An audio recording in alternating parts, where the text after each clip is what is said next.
And because it was stagnant, it's like, okay, it's not working.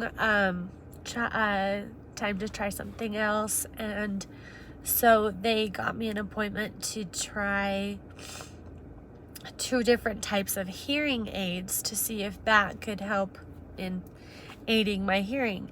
And so the first one we tried was a left-sided hearing aid, and it did nothing but increase the volume on kind of staticky frequency sound. So I couldn't make out words. I was only hearing the consonants, and it was just like the beat of the consonant. So there was no improvement on clarity or anything like that. And just like anyone who's had any hearing trouble knows that it's just like the localizing of where the sound is coming from is so infuriating.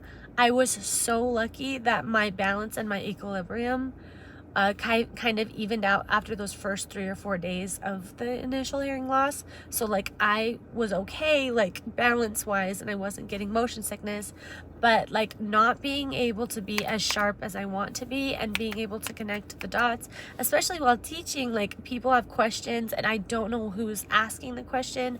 I can't hear who's talking during class, so I can't, like do the teacher stare or anything like that. And so it's so extremely frustrating, especially sitting down for a family dinner and wanting to be able to engage in the conversation and then being able to hear like something else and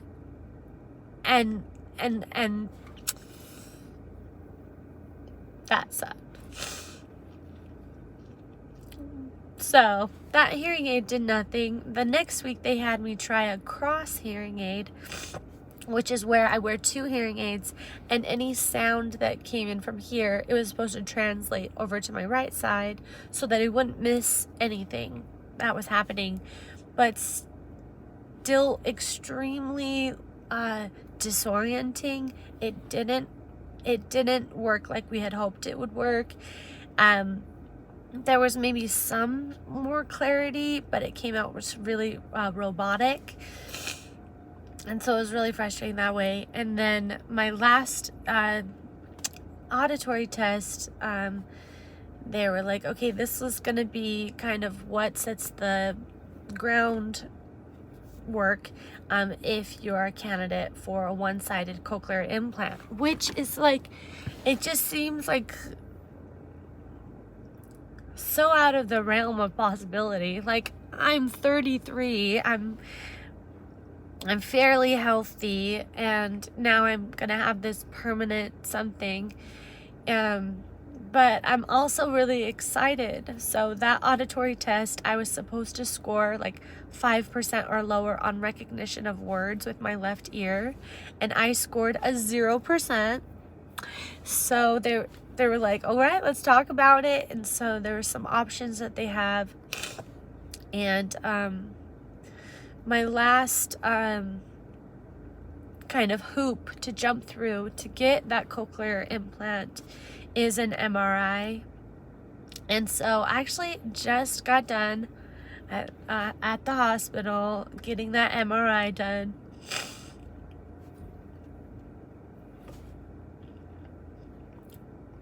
Good things. I think it's just a long road. And I know that from just hearing about it and reading about it and seeing people online, there is everybody's brain is different with that cochlear implant, and how it's gonna sound really robotic for a while, but then if you're lucky, your brain, I'm lucky I still have my right side, will hopefully help it kind of translate into what sounds are what. And so I want to kind of go through the weirdness sooner rather than later, and I'm really excited, and I'm really scared. But if you have sudden hearing loss, go to the doctor, and it's gonna be fine. But I feel really lucky. And that's my story. So maybe next time I video journal, I'll have a magnet in my head.